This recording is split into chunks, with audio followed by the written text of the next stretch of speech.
Well, all right. Ain't no fucking going back now.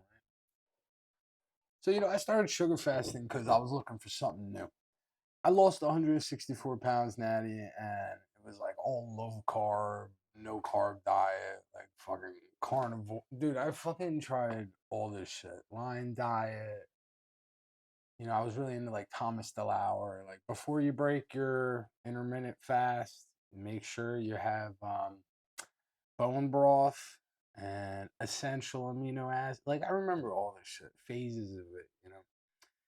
And I lost 164 pounds. It's not to say that there was like nothing to show for it. It works when you stick to it. But I felt awful, and my metabolism was all kinds of fucked up. Even though I put on some muscle, what I really found out was that the amount of calories that I was eating to stay at maintenance was not realistic, bro. Like especially, I wasn't feeling good. I've been dieting now for years by that point, and to even keep my progress, I was like struggling with the amount of food I have. And like, a thing is when you're fatter that like your body fat compounds way faster too.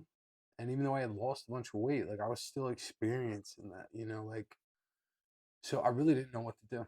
And that was why I tried sugar fast. And I thought it was going to be something radically different. But all of these radically different things, even though they all gave me pieces of something, not a single fucking one of them was like this magic thing they were being sold to me as. So it's like the keto shit, FGF21 bullshit, like, fucking having prebiotic fiber during an extended fast, like all this bullshit, apple cider vinegar bullshit. And it's like all these things are gimmicks, right? Well, what's the one gimmick that like bar none seems to always fucking work? It's motherfucking steroids. like no matter what it is, like women's swimmer testosterone, like Hollywood actor testosterone. And on and on and on.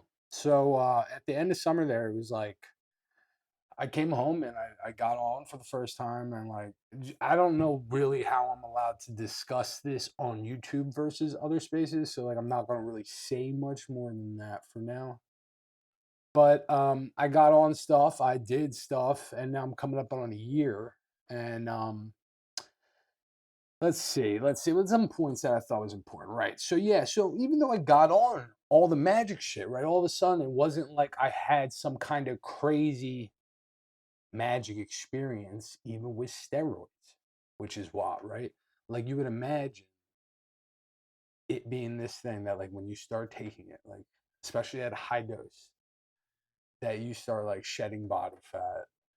Well, it really actually, I guess it like accelerates normal stuff, but dog, it is not what you imagine it to be, right? Like steroids is for sure not this magic thing you think it's gonna be.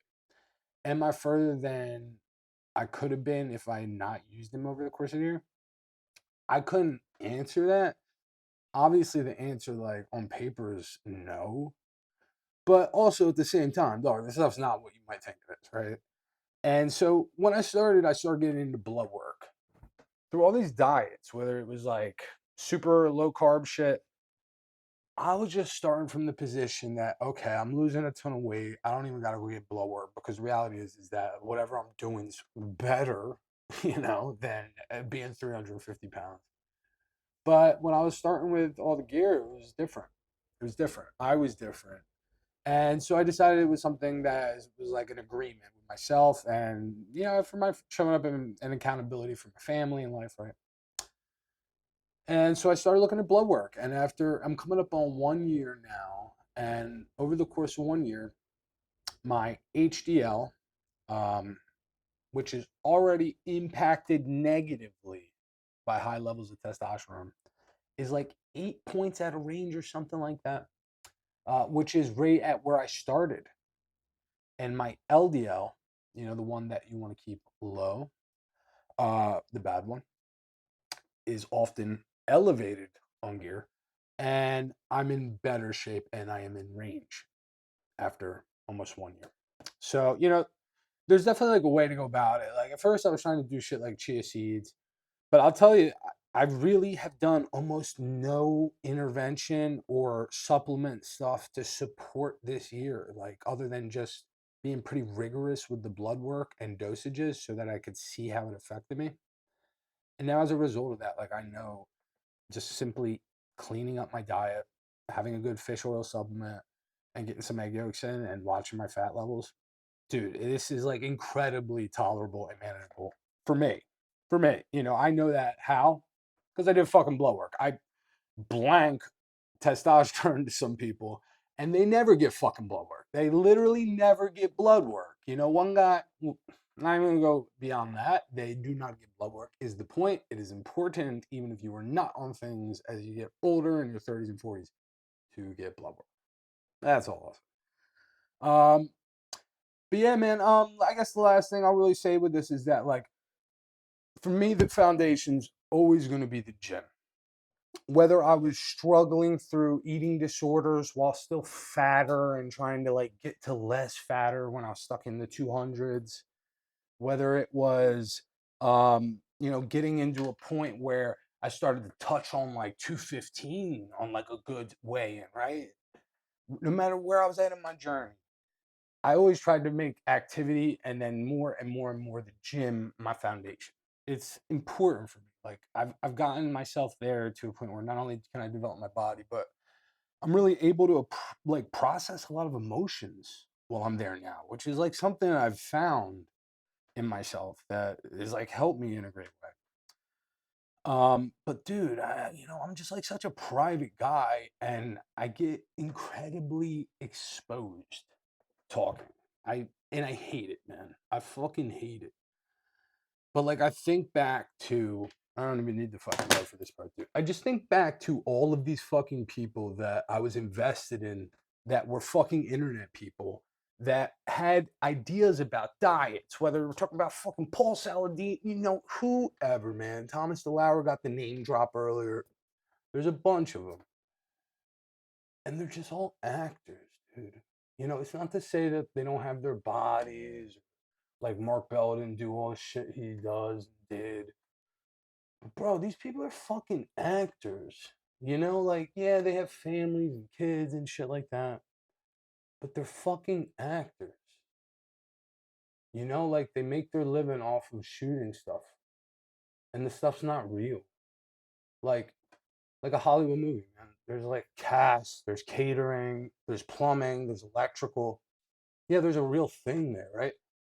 But what's the real thing? That a bunch of people get together, produce, make believe. You know what I mean? That's what the fitness world is, man. And like, look at gym lighting, dude. With gym lighting, I look fucking wild, bro. Without gym lighting, without a pump, I'm just like a normal old guy who has like a really good friend. Because they're actors. So I don't know. I've always had this relationship that when I talk, there is a percentage of psychos like me that listen. And I feel an obligation, especially with like the last time I did this, how I connected with so many people that obviously it resonates and it matters, and like for me, that's important because just like with the gym, just like with the gear, like I know I got to challenge myself and I got to keep growing. And I feel especially called in light of my own experience with fucking hitting bottom over and over and over and being sold all these fucking YouTube trends about diets and all this nonsense. And then having to fucking debate my friends who want to lose weight through the same shit that I experienced. I feel like an obligation to communicate that message clearly and effectively. Anyways, yeah, life's been good, man, and I'll have more videos. Thanks.